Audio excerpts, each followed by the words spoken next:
The dust swirled through Copper Creek like angry spirits, carrying with it the scent of leather, sweat, and broken dreams.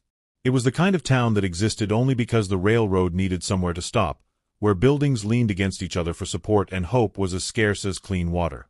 Ayanna Blackfeather stood in the center of the town square, her wrists bound to a wooden post that had seen too many souls in similar circumstances. Her dark eyes held no fear, only a quiet dignity that seemed to unnerve the gathered crowd more than tears or pleas ever could. At 23, she carried herself with the grace of someone who had never forgotten who she was, even as others tried to strip that identity away. The townspeople whispered among themselves, some with cruel satisfaction, others with uncomfortable shame. Sheriff Morton stood nearby, his badge catching the harsh afternoon sun as he read from a crumpled piece of paper. By order of Judge Harrison, this Cherokee woman stands accused of disturbing the peace, theft of provisions, and general vagrancy. She will remain here until sunset as punishment, after which she will be expelled from Copper Creek permanently. Ayanna lifted her chin slightly. The theft had been taking bread left outside a bakery that was going stale, food that would have been fed to pigs. Her crime was hunger, and her greater crime was refusing to apologize for trying to survive. From the back of the crowd, a lone figure observed the scene with growing disgust. Jake Morrison had ridden into Copper Creek that morning looking for nothing more than a hot meal and a place to rest his horse. What he found instead was a display of cruelty that turned his stomach. Jake was 30 years old, weathered by sun and hardship, with eyes the color of storm clouds. He'd spent the last decade drifting from town to town, working whatever jobs would keep him fed and moving. He'd learned long ago that most people were capable of both great kindness and terrible cruelty, often in the same breath. But this felt different. This felt like something he couldn't ride away from. He pushed through the crowd, his spurs jangling against the hard-packed earth. Several townspeople stepped aside automatically. Something about Jake's presence suggested a man who wasn't accustomed to being ignored. "Sheriff," Jake called out, his voice carrying easily across the square. "What exactly is the point of this spectacle?" Sheriff Morton turned, sizing up the stranger. Jake's clothes were worn but clean, his gun belt well-maintained but not flashy. Everything about him suggested competence without aggression. Town business, stranger. Nothing that concerns a passerby. "I'm making it my concern." Jake's eyes moved to Ayanna, who was watching this exchange with careful attention. "What's her actual crime?" A voice from the crowd called out, "She's a thief and a troublemaker. Thinks she can just waltz into our town and take whatever she pleases." Jake turned toward the voice, his expression calm but dangerous. "Is that so? And what exactly did she steal that warranted this public humiliation?" Sheriff Morton shifted uncomfortably. "Look, mister, I don't know what your interest is in this Indian girl, but she broke the law. She's paying the price." "The law." Jake repeated the words like they left a bad taste in his mouth. "And I suppose that law applies equally to everyone in Copper Creek?" He gestured toward the saloon, where 3 obviously drunk cowboys were causing a ruckus, throwing bottles and shouting obscenities. "Those men disturbing the peace, when do they get tied to a post?" The sheriff's face reddened. "That's different, and you know it." "Different how?" Jake stepped closer to the post where Ayanna stood. Up close, he could see the rope burns on her wrists, the exhaustion in her posture that she was fighting hard to hide. But her eyes remained fierce, unbroken. She studied him with obvious wariness. In her experience, white men who showed interest in her situation rarely had honorable intentions. "You want to make a deal, Sheriff?" Jake reached into his vest pocket and pulled out a small leather pouch. "I'll pay her fine. Whatever she allegedly stole, plus damages for the inconvenience." Sheriff Morton's eyes lit up at the sound of coins. "Well, I suppose, if reparations were made to the community." "How much?" $5 should cover it." Jake nearly laughed. $5 was more money than most people in Copper Creek saw in a month. It was highway robbery, and everyone knew it. But as he looked at Ayanna, saw the way she held herself despite everything they tried to take from her, $5 seemed like the bargain of a lifetime. "I'll give you $2, Jake said firmly. "More than generous for a loaf of day-old bread." The sheriff hesitated, clearly wanting to push for more, but something in Jake's tone suggested the negotiation was over. $2 it is. Morton pocketed the coins quickly. Cut her loose, Hank. One of the deputies approached with a knife, sawing through the ropes that bound Ayanna to the post. She rubbed her wrists carefully, her eyes never leaving Jake's face. The crowd began to disperse, disappointed that their entertainment had ended so abruptly. Some shot dark looks at Jake, clearly unhappy with his interference. As the square emptied, Jake found himself alone with Ayanna. She stood perfectly still, like a deer deciding whether to bolt or stand her ground. "Thank you," she said finally, her voice carrying a slight accent that made the words sound like music. "Though I wonder what price you'll expect for your $2. Jake winced. Her wariness was entirely justified, and it cut him deeper than he'd expected. "No price," he said simply. "Just seemed like the right thing to do." She studied him for a long moment. "In my experience, white men rarely do things without expecting something in return."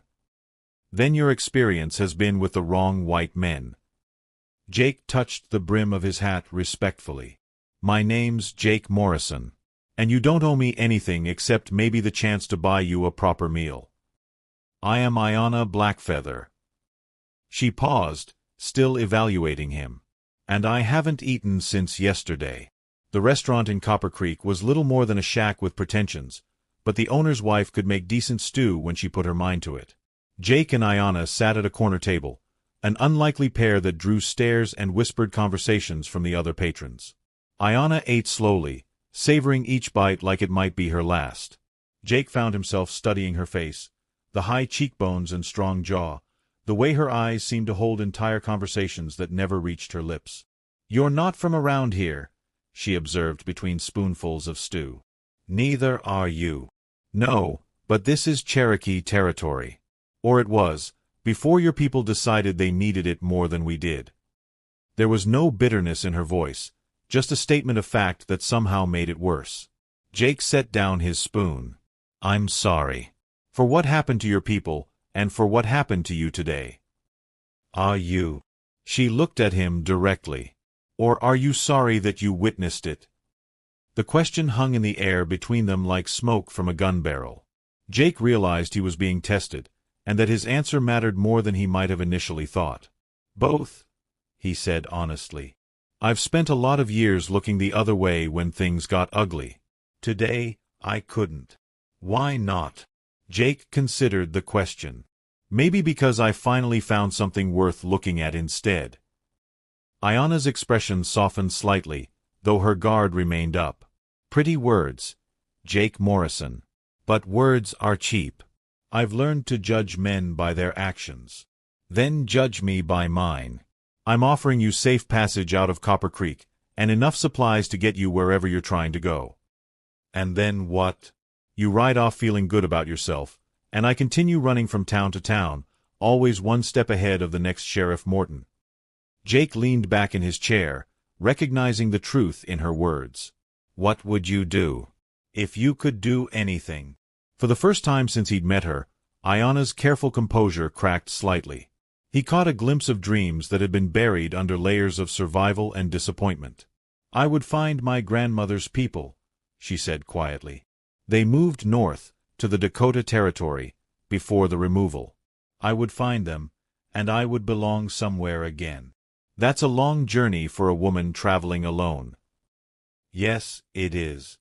She met his eyes. "It's also my journey to make."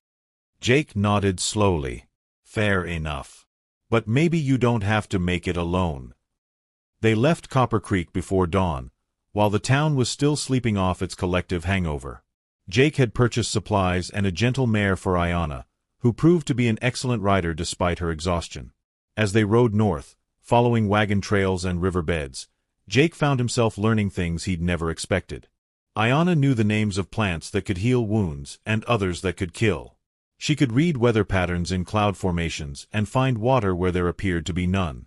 In return, Jake shared his knowledge of towns and territories, of which sheriffs could be reasoned with and which ones shot first. He taught her card games around their evening campfire and listened to her stories about Cherokee traditions that her grandmother had passed down in secret. "Your grandmother sounds like a remarkable woman," Jake said one evening as they sat watching stars emerge in the darkening sky. "She was. She used to say that our people were like the stars, scattered across the sky, but still part of the same constellation." Ayana's voice grew soft with memory. She said that no matter how far we were forced to travel, we would always be connected. "Do you believe that?" "I want to. But sometimes the distances feel too great, and the connections too fragile." Jake poked at their small campfire with a stick, sending sparks spiraling upward. "Maybe that's why it's important to make new connections along the way." She looked at him across the flames. "Is that what we're doing? Making a connection?" "I'd like to think so."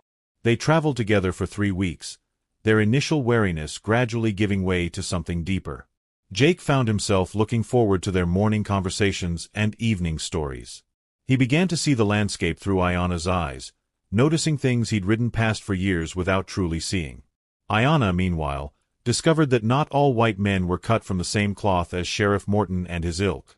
Jake treated her as an equal, asked for her opinions, and never once made her feel like a burden or an obligation. The night they reached the outskirts of Dakota Territory, they made camp beside a clear stream that reflected the moon like broken silver. Ayana sat at the water's edge, braiding her long hair while Jake tended to their horses. "We should reach the Cherokee settlement tomorrow," she said without turning around. "Yes."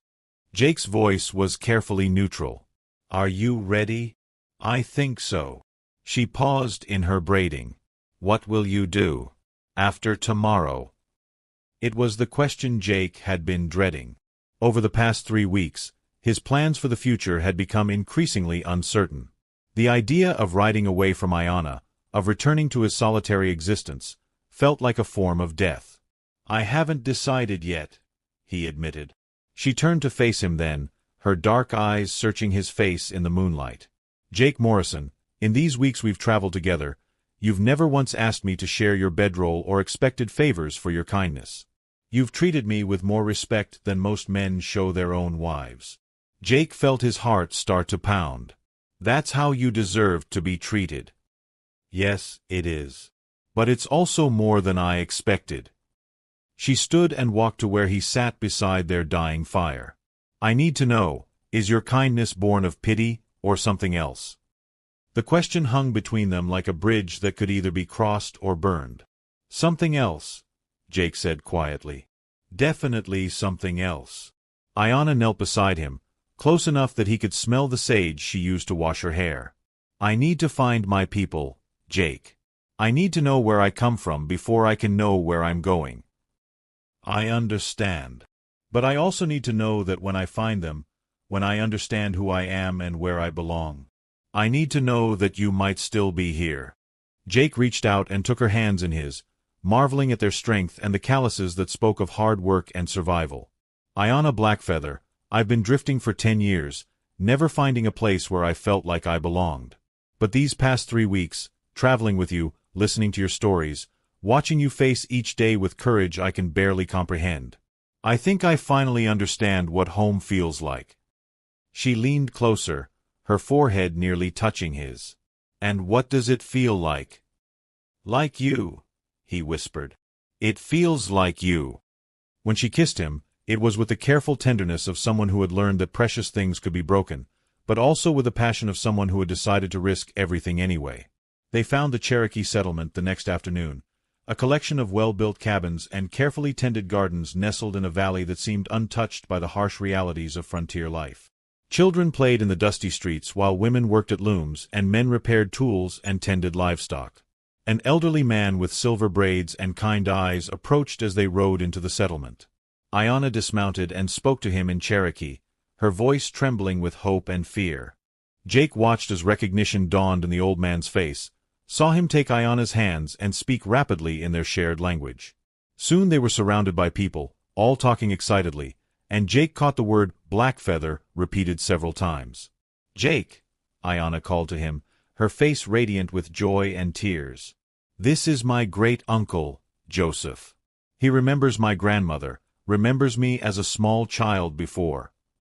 She trailed off, but her meaning was clear. Joseph approached Jake and extended his hand in greeting. "You brought our daughter home," he said in accented English. "You are welcome here, Jake Morrison." Over the following days, Jake watched as Ayanna reconnected with her heritage. She learned songs her grandmother had taught her as a child, helped prepare traditional foods, and listened to stories that filled in the gaps in her family history. But she also watched Jake, noting how he interacted with her newly found family, how he showed respect for traditions that weren't his own, how he made himself useful without pushing his way into spaces where he didn't belong. On their 5th evening in the settlement, as Jake sat whittling a piece of wood by the fire, Ayanna approached him with a serious expression. "My great-uncle has offered you a place here," she said. "If you want it." Jake looked up from his carving. "And what do you want?" "I want you to stay. But only if it's what you truly want, not just because of me." Jake stood and took her hands, the same gesture he'd made by their campfire. "Ayanna, I've been homeless for so long that I'd forgotten what it felt like to belong somewhere. But being here with you, with your family, it doesn't feel like I'm giving up my freedom. It feels like I'm finally free to be who I was meant to be." "And who is that?" "A man who loves a remarkable woman. A man who wants to build something lasting instead of just drifting from place to place." She smiled, the expression transforming her face into something luminous. "Then stay, Jake Morrison. Stay and help me build a life worth living." That autumn, as the leaves turned gold and red around the Cherokee settlement, Jake Morrison and Ayanna Blackfeather were married in a ceremony that blended Cherokee traditions with frontier customs. The entire settlement celebrated, and even some neighboring white families attended, drawn by the couple's obvious devotion to each other. Jake learned Cherokee, became skilled at traditional crafts, and proved to have a talent for mediating disputes between the settlement and local government officials. Ayanna continued to heal and grow stronger, her laughter becoming a frequent sound around their small cabin. But perhaps most importantly, they both learned that love wasn't just about two people finding each other. It was about two people choosing to build something together that was stronger than either could create alone. Years later, when their children asked about how their parents met, Jake would tell them about a dusty town square and a $2 act of decency that changed everything. And Ayanna would add that sometimes the bravest thing you can do is trust someone enough to let them help you find your way home. The town of Copper Creek eventually dried up and blew away, as frontier towns often did. But the Cherokee settlement thrived, and the love story that began with $2 and a leap of faith became the foundation for generations of children who grew up believing that home wasn't a place you were born, but a place you chose to build with the people you loved. In the end, that may have been the most valuable lesson of all.